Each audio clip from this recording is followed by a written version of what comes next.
Shalom, perkenalkan nama saya Tiur Erasanita Situmorang, Grup 1B, Semester 1, Prodi MPK, dengan NIM 22010443, dengan mata kuliah Dasar-Dasar Pendidikan.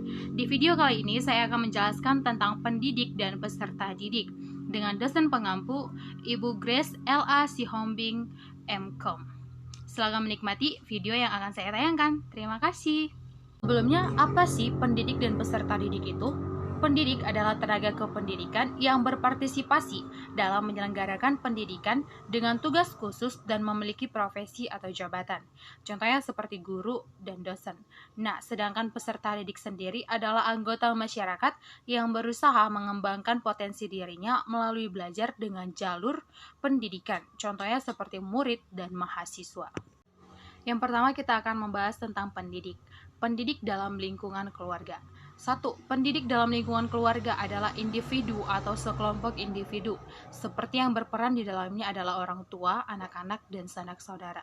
Dan yang kedua, syarat pendidik di dalam keluarga, dia harus dewasa dan berwibawa, dan serta bertanggung jawab. Dan yang ketiga, pendidik harus melakukan tugas karena tanggung jawab moral. Sebagai pendidik, kita mempunyai rasa tanggung jawab yang tinggi. Proses pendidik dalam keluarga bersifat informal, artinya berlangsung dalam suasana yang tidak terkait dalam materi dan waktu. Materi pendidikan dalam keluarga ialah budi pekerti dan juga keterampilan. Nah, yang kedua adalah pendidik dalam lembaga pendidikan formal. Pendidikan formal itu apa? Pendidikan formal itu artinya pendidikan yang berjenjang, mulai dari bawah sampai yang atas, mulai dari TK, SD, SMP, SMA, bahkan ke perguruan tinggi. Pendidik lembaga formal yaitu guru, dosen, dan konselor. Mulai dari bawah kan, dari guru, dosen, dan konselor. Dan yang selanjutnya ada seperangkat persyaratan peserta didik pada pendidikan formal, yaitu kualifikasi akademik, kompetensi, dan sertifikasi. Nah, selanjutnya ada profesionalisme pendidik pada lembaga pendidikan formal. Kualifikasi akademik pendidikan artinya tingkatan.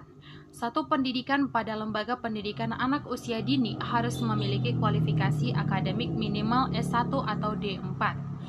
Nah, yang selanjutnya yang kedua, pendidikan program sarjana harus memiliki kualifikasi akademik minimal S2, melebihi dari S1. Nah, yang ketiga, program magister harus doktor, yaitu S3. Dia harus lebih dari S1 dan S2. Adapun kompetensi pendidik pada profesionalisme pendidik dibagi menjadi 4 bagian, yaitu 1. Kompetensi pedagogik. Kompetensi pedagogik ini memiliki beberapa jenis atau ciri-ciri, yaitu 1. Memahami karakter peserta didik. Di sini kita harus memang benar-benar memahami apa yang menjadi karakteristik peserta didik tersebut. Dan yang kedua, memahami latar belakang keluarga dan masyarakat peserta didik. Nah, di sini juga kita harus bisa memahami apa latar belakang keluarga tersebut, keluarga pendidik peserta didik tersebut. Nah, yang ketiga, memahami gaya atau kesulitan belajar. Nah, peserta didik itu memiliki berbagai macam karakteristik. Ada yang giat belajar atau ada yang malas belajar. Nah, di situ juga kita harus bisa memahami apa yang harus kita lakukan supaya kita bisa mengatasi kesulitan belajar peserta didik tersebut. Nah, yang keempat, memfasilitasi pengembangan potensi peserta didik. Kita harus bisa memberikan fasilitas pengembangan potensi diri yang baik kepada peserta didik kita. Dan yang kelima, menguasai teori, kurikulum, rancangan pembelajaran, evaluasi pembelajaran. Sebagai guru atau dosen, kita harus benar-benar menguasai teori, materi, dan kurikulum apa yang akan kita berikan kepada peserta didik kita. Yang kedua ada kompetensi kepribadian. Ini mengenai tentang kepribadian kita atau seseorang. Di sini juga ada terdiri dari 4. 1. Menampilkan diri sebagai pribadi yang mantap dan berwibawa. Dan yang kedua, menampilkan diri yang berakhlak mulia dan teladan.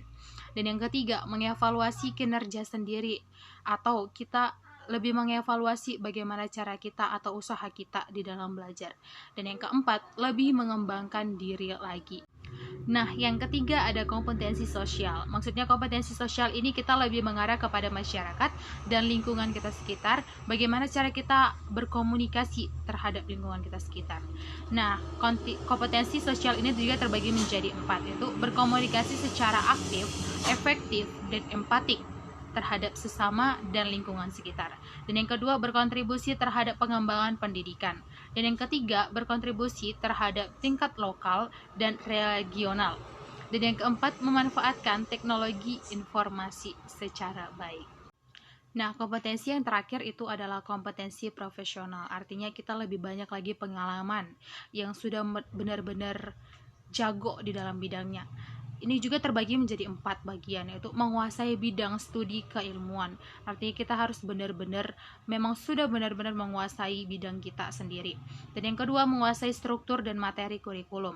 Dan yang ketiga, menguasai serta memanfaatkan teknologi informasi dan komunikasi. Dan yang keempat, meningkatkan kualitas pelajaran melalui penelitian langsung. Artinya di dalam proses pendidikan juga kita tidak hanya terfokus di dalam materi saja, tetapi perlu bagi kita untuk membuat peserta didik benar-benar ingin belajar dengan cara memaparkan materi dan juga penelitian secara langsung. Sekarang kita masuk yang ketiga, pendidikan pada lembaga pendidikan non-formal. Kalau tadi ada formal, berarti ada non-formalnya. Pendidikan non-formal diselenggarakan bagi warga masyarakat yang memerlukan layanan pendidikan. Artinya tidak dipaksa.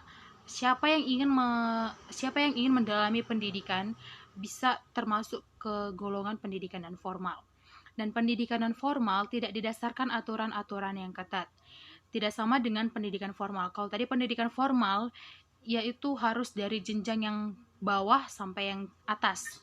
Artinya di dalam TK, SMP, SD, dan SMA itu mereka mempunyai aturan-aturan sendiri jika ingin bersekolah.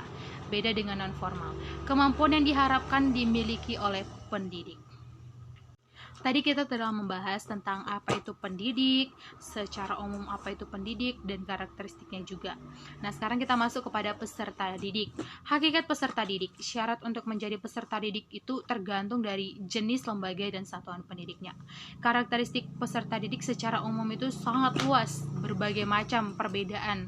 Ada yang baik, ada yang buruk. Dan peserta didik itu memiliki potensi dirinya itu harus memang benar-benar dikembangkan. Peserta didik merupakan individu sedang berkembang. Nah, di dalam pendidikan inilah seorang peserta didik dia harus dikembangkan. Bagaimana kemampuan dalam belajar dia, disinilah dia akan dibentuk karakternya. Dan yang yang ketiga, peserta didik harus memiliki perbedaan dengan yang lain. Artinya peserta didik pasti memiliki karakteristiknya yang berbeda. Dan yang ketiga itu peserta didik harus memiliki perbedaan dengan yang lain.